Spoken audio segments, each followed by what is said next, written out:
추석날 어느 가족이 친척들과 함께 선산에 성묘를 하러 갔습니다. 그리고 성묘도 하고 예배를 드리고 그리고 가지고 갔던 과일과 송편도 같이 나누어 먹었습니다. 그리고 이모가 조카에게 진이야 여기 와서 할아버지께 기도하고 한마디 해라고 했습니다. 근데 그 이야기를 들은 순간 모든 가족들이 다 쓰러져 버렸습니다. 이 5살 난 진이가 할아버지, 할머니 오래오래 사세요 이랬다고 하는 것입니다. 다음 주간에는 우리가 추석 명절이 우리가 시작되는 주간입니다. 우리 추석하게 되게 되면 마음이 뭉클하고 또 뿐만 안정감을 가져오고 또 우리를 이끌어가는 힘이 있습니다. 또 많은 이들이 추석하게 되면 고향을 찾아가게 되는 것입니다. 그러나 우리 현대 사회에 와서 고향이라고 하는 정의가 이제는 달라지고 있다고 하는 것입니다. 그래서 오늘은 특별히 고향을 잃어버리고 사는 사람들이라는 제목으로 말씀을 드리려고 합니다. 저희들 나이는 추석이라 하면 고향 내려갑니다. 고향이 있습니다. 그러나 지금 현대 시대를 살아가는 이들은 자기가 태어난 곳이 고향입니까? 자라난 곳이 고향입니까? 아니면 또 아버지 어머니가 다 세상을 뜨게 되면 산소로 가는 것이 고향입니까? 아니면 부모님 계시는 곳으로 가게 되는데 그곳이 고향인 것입니까? 또 일찍이 부모님을 모시고 서울에 와서 사시는 분들은 자녀들이 지방에 있다가 부모님 계시는 곳으로 서울로 올라오게 되는 것입니다. 그분들이 고향 오는 것입니까? 이렇게 고향이라고 하는 것은 아주 지금 현대 와서는 애매하게 되었습니다. 많은 그 개념이 변했다고 하는 사실을 잘 가르쳐주고 있습니다. 특별히 우리가 추석 명절을 우리가 앞두고 오늘은 우리가 육신의 고향이 아닌 오늘 본문이 말하는 영원한 고향, 영원한 본향, 마음의 고향, 영적인 우리가 고향이 어디인가를 그리고 또 어떻게 우리가 준비해야 되는가를 오늘 본문을 통하여 살펴보고자 하는 것입니다. 오늘 시편 84편은 그 제목이 위에 붙여지기를 고라 자손의 시라고 되어 있습니다. 분명히 이 시편은 고라 자손들의 시편인 것입니다. 그런데 다윗이 압살론 아들의 반란을 일으키게 되자 왕실을 비워주고 도망을 가야만 했습니다. 그리고 도망가면서 그가 읊조른 것이 오늘 본문 시편이라고 알려져 여러분 있습니다. 우리 다윗은 일개 나라의 왕인 것입니다. 재물도 있습니다. 건세도 있습니다. 명예도 있습니다. 그에게는 아쉬울 것이 없을 것 같습니다. 사실 그렇질 않았습니다. 그는 상당히 괴로운 사람이었습니다. 잘 아시다시피 아들이 반란을 일으켰으니 아들이 아버지를 쫓아내고 이 왕궁을 빼앗기 위해서 들어오고 있는 것입니다. 아버지가 아들하고 대항해서 싸울 수는 없는 것 아닙니까? 그리고 비워주고 통곡을 하면서 왕실을 떠나게 되는 것입니다. 그리고 떠나면서 많은 걸 생각했습니다. 자기는 군인이기 때문에 전쟁도 해야 되고 피도 흘려야 되고 또 국가를 책임지고 일하다 보니까 여러 가지 괴로운 일들도 그에게는 참으로 많았습니다. 그리고 왕실을 비켜주고 떠나야 되는 마당에 그 밧세바 그의 아내만이라도 자기에게 위로가 될 줄 알았습니다. 그러나 결국 위로가 되질 않았습니다. 또 아들들이 많았는데 왕실을 비켜주고 갈 때에 그들을 의지할 기댈 수 있는 힘이 될 줄 알았습니다. 그러나 아들도 전혀 의지할 힘이 되지를 못하였습니다. 그리고 믿고 따르던 신하들이 자기를 위하여 목숨을 걸고 싸워줄 줄 알았는데 신하들도 힘이 되지를 못하였습니다. 그가 의지할 곳은 아무것도 없게 되는 것입니다.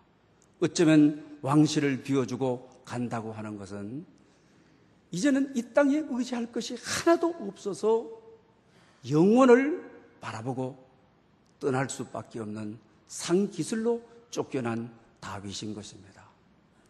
그때에 오늘 본문의 이 다윗은 한 가지 바라는 것이 있다면, 좀 한 가지의 소원이 있다고 한다면, 이제는 바랄 것도 소망하는 것도 이제는 아무것도 없어져 버리고 줄이 끊어져 버리는 그 순간이었습니다. 우리가 한 가지 소원하게 되면 사실 소원했던 것도 나중에 보면 그것이 소원이 아니고 소원이 바뀌는 경우가 얼마나 많습니까? 그러나 죽음을 목전에 둔 사람의 소원은 그렇지 않습니다. 한 가지 소원이 있다고 하는 것입니다. 그 한 가지 소원이 아버지 집, 마음의 고향, 하나님의 성전, 그 교회는 하늘나라의 그림자니까요. 우리 교회 생활을 통하여 하늘나라에 이루는 것이 아닙니까? 이 땅의 하나님 나라의 속성과 공동체를 우리가 그래도 가장 잘 나타내는 것이 교회 아닌 겁니까? 어느 누구 기댈 수 없을 때 오늘 보면 첫 절에 만군의 여호와여 주의 장막이 어찌 그리 사랑스러운지요. 한 가지의 소원, 내 이 마음의 본향, 내 마음의 고향, 내가 이걸 거쳐 영원한 본향에 이룰 텐데 모든 줄이 끊어주는 순간, 모든 것을 잃어버리는 순간 나 본향에 이루고 싶습니다. 주의 장막에, 아버지 집에 이루고 싶습니다. 그러면서 오늘 본문에 참새도 그리고 제비도 마음대로 날아가서 하나님 성전에 둥지를 들고 보금자리를 트는데, 피난길에 오른 나는 하나님의 성전을 그냥 사모할 뿐이고 그리워할 뿐이고, 그리고 애통하면서 오늘 본문을 울조리고 있는 것을 보게 된다고 하는 사실입니다. 오늘 우리 시대가, 우리 후손들이 이제는 고향이 없습니다. 고향 내려가자, 이제 그런 말이 이제는 곧 없어질 것입니다. 추석 절기에 대한, 설에 대한 절기도, 그 의미도 이제는 거의 없어질 것입니다. 그러면 우리 후손들에게 어떤 고향을 물려줘야 되겠습니까? 오늘 본문이 인생의 마지막인 줄 알고 떠났던 그 순간에 그토록 그리워지는 것이 주의 장막, 어찌 그리 사랑스러운지요. 우리가 교회가 사랑스러워야 주의 장막, 내가 모든 것 다 끊어져 버리고 의지할 것도 없고 그냥 통곡하면서 떠나는 길이지만 그래도 내 마음의 본향이 있습니다. 내가 향하는 곳이 있습니다. 주의 장막입니다. 아버지 집을 생각하니 얼마나 행복한지, 주의 장막을 생각하고 교회를 생각하니 정말 얼마나 사랑스러운지, 사랑의 소리를 들을 수 없어 자식에게 배반당하고 왕실을 물러주고 가야 될 그런 시점에서 내게 사랑의 대상이 있습니다. 하나님의 임재가 있는, 하나님의 영광이 있는, 하나님이 예배받으시는 주의 장막, 아버지의 집이 너무 사랑스럽습니다. 내게는 사랑이 끊어진 것이 아닙니다. 마지막 가는 순간이라도 내게는 사랑할 대상이 있고 사랑을 고백할 대상이 있습니다. 이것이 바로 마음의 고향이었던 교회를 두고 하는 이야기인 것입니다. 그리고 두 번째로는 오늘 보면 5절에 보게 되면 그렇잖아요. 주께 힘을 얻고 시온의, 그 마음에 시온의 대로가 있는 자는 복이 있다라고 말하지 않습니까? 지금 피난길을 올라서 상기슬을 또 계곡을 지나면서 통곡을 하고 가고 있지만은, 그러나 내 마음에 힘을 얻기 위하여 시온의 대로, 시온은 예루살렘 성전이 있는 아버지 집이 있는 주의 장막, 이곳에 길이 열려 내가 이 성전을 갈 수 있다면, 내가 이 성전에 이룰 수 있다면 아버지 집에 올라가는 기쁨, 아버지 집에 올라가는 행복, 여러분, 우리도 이 세상 뜰 때 모든 줄이 다 끊어지지 않습니까? 아무리 아내가 금술이 좋다 해도 마지막 가는 길 같이 가자 그러면 지급하는 겁니다. 큰일 나는 겁니다. 어쨌든 그때는 피난길이요, 다윗의 길이요, 혼자 가야 될 길이 아닙니까? 그런데 이 길에 내 마음의 본향을 통하여 영원한 본향에 이루는 이 교회를 통하여 내가 하나님 성전에 오르는 그 즐거움, 성전에 오르는 그 기쁨은 대로가 열려져 있다면 얼마나 복된 사람인가, 행복한 사람인가. 그는 이렇게 고백하고 있는 것을 보게 되는 것입니다. 오늘도 여러분 이렇게 성전에 올라왔다, 예배드린다. 정말 우리가 깊게 생각해 보면 오늘 형편이 되지 못해서 또 감옥에서 오늘 이 순간 내가 이곳에서 교회와 시온의 대로가 열려 내가 걸어갈 수 있다면, 그러는 분들, 또 육체적인 지병으로 병원에 있어서 내게 시온의 대로가 있어서, 그리고 다윗이 아들에게 쫓겨가지고 도망다니면서 지금 이 순간 내게 한 가지 소원, 한 가지 행복이 있다고 한다면 이곳에 시온의 대로가 열려 아버지 집으로 올라가는 시온의 대로가 있는 자는 복이 있다. 얼마나 내가 행복하겠습니까? 이렇게 말합니다. 그 다음에 올라갈 뿐만 아니고 오늘 보면 10절에 가가지고는 뭐라고 하고 있습니까? 거하는 기쁨인 것이죠. 세상에서 첫날보다도 내 아버지 집에 문지기로 있는 것이 더 좋다. 그리고 악인의 장막에, 화스러운 장막에 첫날 있는 것보다도 내 아버지 집에 문지기가 좋다.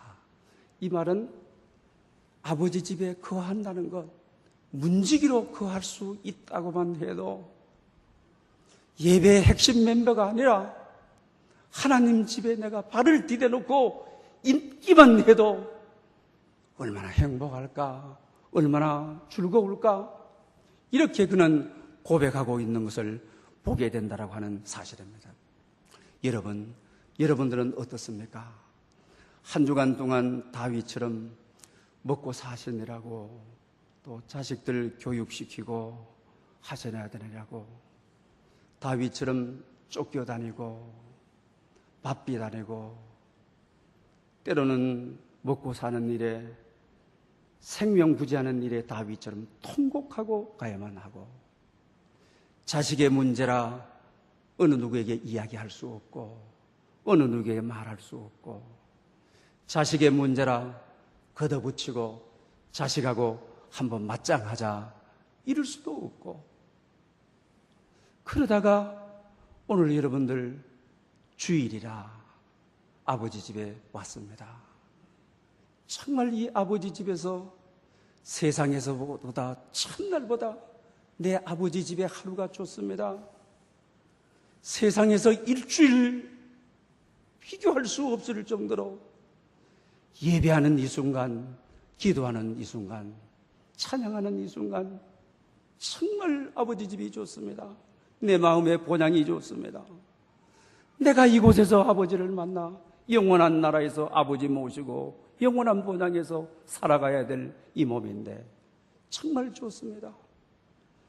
세상에서 3년 사는 것보다 내 아버지 집에 문지기로 봉사하며 섬기며 안내하며 이 하루 행복합니다. 좋습니다. 이렇게 말할 수가 있습니까? 그렇다고 한다면 여러분들은 본향에 이룬 사람들인 것입니다. 여러분들은 마음의 본향에, 영원한 본향에 이룬 사람인 것입니다. 오늘 본문은 사모곡이라고 하지 않습니까? 성전을 너무너무 사랑을 내서 병이 들어버린 그 성전을 여성화해서 이 남성이, 다윗이, 그리고 고라 자손들이 여성인 성전이 너무너무 사랑스러워 잠을 이룰 수가 없다, 이렇게 고백하는 이런 마음. 여러분, 잘 믿는다고 하는 것이 여러분 뭡니까? 잘 믿는다고 하는 것은 다른 것이 아닙니다. 주위를 바라보고 정말 내가 직장에서 3년 일하는 것보다, 먹고 살기 위해서 3년 이리 뛰고 저리 뛰고 일하는 것보다 내 아버지 집 주일이다, 이 하루 섬기는 거, 이런 마음 가지면 지각할 수가 없죠. 이런 마음 가지게 되게 되면 너무너무 사랑하고 사모해 성경책도 미리 찾아놓고 찬송가도 미리 찾아놓고 내일 입을 옷도 미리 준비해놓고, 이게 순례자의 길 아닙니까? 이게 신앙의 길 아닙니까? 세상에서의 천일보다도 이 1시간 예배하는 순간 행복하다, 정말 즐겁다. 이것이 바로 우리의 마음의 본향인, 영원한 본향인 증거가 아닙니까? 그림자가 아니냐 그 말입니다. 병원에 오래 입원해 계시던 우리 교회에 작고하신 권사님들도 계시고 그럽니다. 그럴 때 신방을 해보면 이런 말씀을 해요. 교회 반년을 못 오고 1년을 못 오고 병화와 투병을 하죠. 목사님, 내가 걸어서 교회 한 번 나가는 것이 소원입니다. 정말 내가 교회 한 번만 딱 갈 수 있다면 정말 내 소원입니다. 어떤 방법이라도 내가 한 번만 교회 갈 수 있다면 소원입니다. 여러분, 남의 이야기가 아닙니다. 멀지 않는 장래에 우리에게 오는 것입니다. 연세가 많이 들어서 자연사를 하시는 분도 교회를 걸어서 못 나오게 되면 휠체어라도 타고 한 번만 가고 싶다. 근데 그 뜻을 이루는 분들이 있고 못 이루는 분들이 여러분 있습니다. 다윗이 아들에게 쫓겨 왕실을 비워주고 나가는 것은 어쩌면 인생의 끝자락일 수가 있습니다. 다윗의 고백처럼 우리도 언젠가는 시온에 데려가 있는 자는 복이 있다. 정말 젊었을 때에 세상에서 첫날보다도 아버지 집에서 하루 보내는 건데, 악인의 장막에서 호화스럽고 잘 사는 곳에서 3년 보내는 것보다 정말 아버지 집의 문직이라도 암내원이라도 하루 했다고 하루하고 내가 하나님의 부르심을 받는다면 얼마나 좋았을까? 마지막 순간 우리는 이 마음을 다 가지게 되는 것입니다. 왜 그렇습니까? 주의 장막은 아버지의 집이기 때문이라고 하는 저게 사실입니다. 그래서 누가복음 2장 49절에도 예수님께서 예루살렘 성전에 가출해서 가 계셨습니다. 그리고 아버지다 친척들이 찾아서 난리가 났습니다. 그때 주님이 뭐라고 하는 겁니까? 내가 내 아버지 집에 있는 것이 당연한 일이 아닙니까? 할렐루야! 그가 예수님도 성전을 아버지 집, 내가 내 아버지 집에 있는데 왜 이러십니까? 왜들 이렇게 야단치는 것입니까? 우리가 정말 귀를 기울여 봐야 될, 마음에 새겨야 될 말씀이라고 하는 사실입니다. 오늘 우리 도회지에 사는 분들요, 오늘 설교 제목이 고향을 잃어버린 사람들, 여러분 과연 고향이 있습니까? 우리 애들만 해도 저보고 앞으로 고향 가요 이런 소리를 못할 것 같아요. 애들이 구이동에서 태어난 애들도 있고 대림동에서 태어난 애들도 있고요. 그리고 합정동으로 왔고 망원동으로 왔고 상암동으로 왔습니다. 그리고 얘들 다 3명 다 병원에서 태어났습니다. 이들이 고향 가자 했을 때 태어난 병원을 가야 됩니까? 고향 가자 했을 때 구이동을 가야 됩니까? 대림동을 가야 됩니까? 상암동 여기 사니까 상암동이 여기인 겁니까? 사실 우리는 다음 세대는 고향이 없습니다. 다음 세대는 고향을 다 잃어버린 사람들입니다. 그렇다면 우리 다음 세대, 우리의 자손들, 우리의 손자, 손주들에게 어떤 고향을 물려줘야만 되겠습니까? 오늘 본문이 말하는 마음의 고향, 교회, 아버지의 집을, 내가 내 아버지의 집에 있는 것이 당연하지 않습니까? 마음의 고향인 영혼의 고향인 본향인 아버지의 집이 고향임을 물러줄 수가 있어야 된다라고 하는 사실입니다. 때로 우리가 그렇지 않습니까? 고향이라고 하는 것이 뭡니까? 정말 안정감을 주고 뭔가에 이끌리게 되고 마음이 뭉클해지고 정말 하나님 성전에 와서 때로 기쁠 때 감사하고 어렵고 힘들고 지칠 때 고향 가는 것처럼 아버지 집에 나와 기도하고 위로받고 하나님의 만져주심을 받고 하나님의 치유하심을 받고 그게 바로 고향 아닙니까? 그러므로 여러분 사랑하는 자녀들에게 그리고 사랑하는 후손들에게 교회를 본향을 영혼의 본향에 이루는 시골 가는 것이 아니라 교회에 나와 하늘나라에 가는 길을 밝히는 그런 훈련이 우리에게 필요하다라고 하는 사실입니다. 마포 삼열 목사님이 한국의 초대교회 선교사로 왔습니다. 그의 아들이 마삼열이라고 그러죠. 원래 사무엘 마펫이라고 우리 정신대를 만드신 분이시죠. 근데 이분이 은퇴를 하시고 미국으로 가셔서 프린스턴 대학의 교수로 계셨습니다. 그리고 한국에 와서 신학생들에게 이런 말을 한 적이 있습니다. 프린스턴 신학대학은 원래 그 종합대학입니다. 원래 그 신과가 가장 먼저 서게 되었죠. 예일 대학도 이런 마찬가지입니다. 다 신과가 먼저 있었죠. 그런데 거기는 예배당하고 도서관이 나란히 보고 있다는 거죠. 예배당은 마음의 고향, 그리고 도서관은 대학생들의 지성의 고향이라고 하는 것입니다. 그런데 그러면서 이런 말씀을 하셨어요. 예배당이 먼저 지어지고 도서관이 나중에 지어지는데 도서관을 예배당보다도 높게 지을 수가 없어서 돈을 더 많이 들여서 지하를 파고 깊게 지었다. 그러시면서 이것이 바로 장로교의 정신이다. 이것이 바로 그리스도의 정신이다. 이 말이 참 마음에 와서 담겨지더라고요. 대학이라고 해서 지성이 신앙보다 높아서는 안 된다. 신앙이 아버지의 집이 높이 있어야 되고 그래야 사회가 된다. 우리가 세상 사는 원리도 마찬가지다.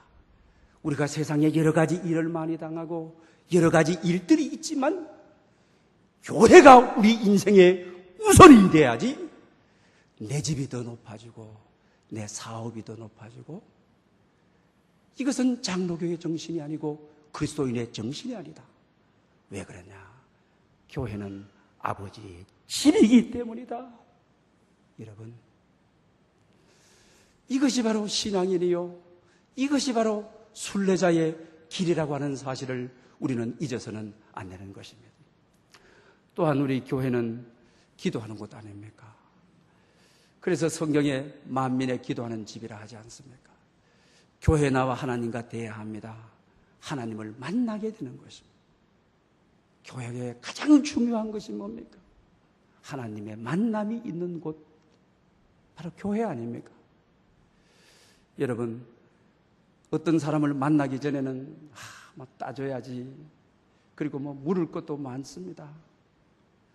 그러나 실제로 만나고 나면 따질 것도 물을 것도 싹 없어지고 그러고 근심 걱정도 싹 다 없어져 버리고 그러죠? 얼굴과 얼굴을 대하니 모든 것이 다 풀려버리는 것입니다. 아버지 집, 자녀된 우리가 아버지와 얼굴과 얼굴을 대하듯 예배하고 얼굴과 얼굴을 대하듯 기도하고 얼굴과 얼굴을 대하듯 하나님과의 만남이 있는 아버지의 집, 그렇다고 해서 물을 것도 따질 것도 없어지고 근심 걱정 다 사라지고 이것이 그가 말하는 대로 내가 거할 곳이다.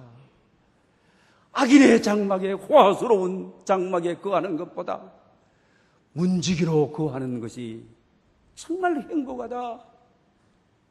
이룰 수 있잖아요. 정말 아버지를 만나 행복을 느끼고 행복을 맛보고, 어느 분이 설교만 딱 시작되면 그냥 앞을 그냥 끄벅끄벅 하는 분이 계십니다. 그래서 옆에 있는 분이 푹푹 찌르면서 여보시오, 좋으려면 집에서 좋을지 이렇게 하나님의 성전까지 와서 이렇게 처음부터 끝까지 좋습니까? 라고 하니까 이분이 무슨 소리요? 내 아버지 집에 오니까 너무 편안해가지고, 내 아버지 집에 오니까 내가 너무너무 지금 하나님의 만져주심을 내가 경험해서 이렇게 편안해서 내가 지금 자고 있는데 왜 당신 방해하는 것이요? 그 말도 맞는 이야기입니다. 어느 분은 어떻습니까? 졸면서 또 끄덕끄덕 하는 분이 있습니다. 왜 교회 와서 이랬냐고, 교회 이 1시간 왜 이랬냐고 하니까 무슨 소리요? 일주일 동안 세상에 살다가 아버지 집에 오니까 전부 말씀이 지당합니다, 옳습니다, 그렇습니다 하고, 나 지금 그런데 당신이 왜 방해하느냐고 이러더라고요. 역시 여러분 맞는 말씀인 거예요.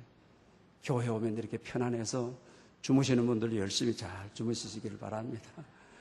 왜? 너무 좋으니까, 너무 여러분 다 근심 걱정 다 사라지니까. 그래서 잠자는 사람들의 유형이 있다고 합니다. 머리를 뒤로 꼽쳐서 이렇게 해서 하는 거죠. 하나님 말씀 들으면서 뭐가 그래, 그렇기는 뭐가 그래 하면서 뒤로 그런 사람들이 있다는 거예요. 그리고 졸면서도 옆으로 이런 거죠. 진짜로 그 말씀이 맞을까? 그럴까? 하면서 의심령이라고 하는 거죠. 좋을 때라도 여러분 앞으로 끄덕끄덕 하면서, 그죠? 지당하십니다, 옳습니다, 맞는 말씀입니다, 아멘입니다. 좋을지라도 지당형이 여러분 되라고 하는 것입니다. 어쨌든 아버지의 집은 바로 이런 것입니다. 그 다음에 우리가 설교라고 하는 것, 예배에 있어서요. 예배에 있어서 설교라는 것은 대단히 우리가 중요한, 설교는 하나님의 말씀의 선포라고 하지를 않습니까? 아무리 그 사람이 부족하고 배운 것이 없고 아는 것이 없고 죄 많은 사람이라 할지라도 예배 중에의 말씀은 하나님의 선포인 것입니다. 근데 요사이 여러분 어때요? 그래서 여러분 요사이 설교를 스토리텔링이라고, 그래서 얼마나 우리가 이슈가 됐습니까? 정말 설교가 스토리텔링이냐? 설교를 스토리텔링으로 해라. 무슨 말입니까? 만담가가 되라, 개그가 되라. 그 다음에 또 재미있게, 아주 재미있게 해라, 막 웃겨라. 이게 설교다. 정말 그러냐? 여러분, 이것은 장로교회가 절대로 반대하는 원리라고 하는 것입니다. 또 여러분들이 또 교회 왜 가느냐? 요새 인터넷 얼마나 좋은데 인터넷 보고 설교 듣습니다. 그러나 그것은 하나님의 말씀이 아닙니다. 왜 그렇습니까? 예배 중에 찬송이 있고 기도가 있는 예배 중에 선포되는 말씀은 하나님의 말씀이지, 인터넷을 통하고 보는 것은 강연입니다. 예배 중에 말씀을 듣는 것이 아닙니다. 어떤 분들은 또 비디오를 해가지고 이 비디오 돌아가면서 읽어라 그래요. 보라 그러죠. 그거 역시 예배 중에 선포되는 것이 아닌 것입니다. 좋은 강연이 될 수 있습니다. 교양이 될 수가 있습니다. 그러나 하나님의 말씀은 될 수가 없다고 하는 것입니다. 또 기타 다른 방법으로 우리가 하고, 그래서 여러분 우리 몇몇 교회, 그죠? 우리 대형 교회들 그렇지 않습니까? 어디 주황에서 설교하고 전부 대형 TV 가지고 보지 않습니까? 이것이 예배냐 아니냐, 한국교회 얼마나 논쟁이 됐습니까? 그러나 그분들도 참 예배는 아니라고 인정을 합니다. 그러나 성장하는 교회가, 세계 교회가, 대표적인 교회는 이런 교회다. 그리고 이런 교회를 안 갈 수밖에 없다. 그래서 묵인해주고 있는 것 아닙니까? 그러나 여러분, 오늘 이 예배를 통하여 선포되는 말씀이 그 사람하고 내하고 뜻이 맞든 안 맞든, 성향이 맞든 안 맞든, 감정이 좋든 안 좋든, 그러나 예배 중에 선포되는 말씀은 하나님의 말씀이기 때문에 내게 주시는 말씀으로, 나를 치유하는 말씀으로, 나의 삶을 건치는 말씀으로 받았을 때 거기서는 역사가 있고 기적이 있고 표적이 있고 하나님께서 영광을 받으시는 것입니다. 내게 주시는 말씀으로 받아야 저 말씀 속에 하나님이 나를 사랑하시는 나다. 나를 위하여 독생자 아들을 보내신 주님이시다.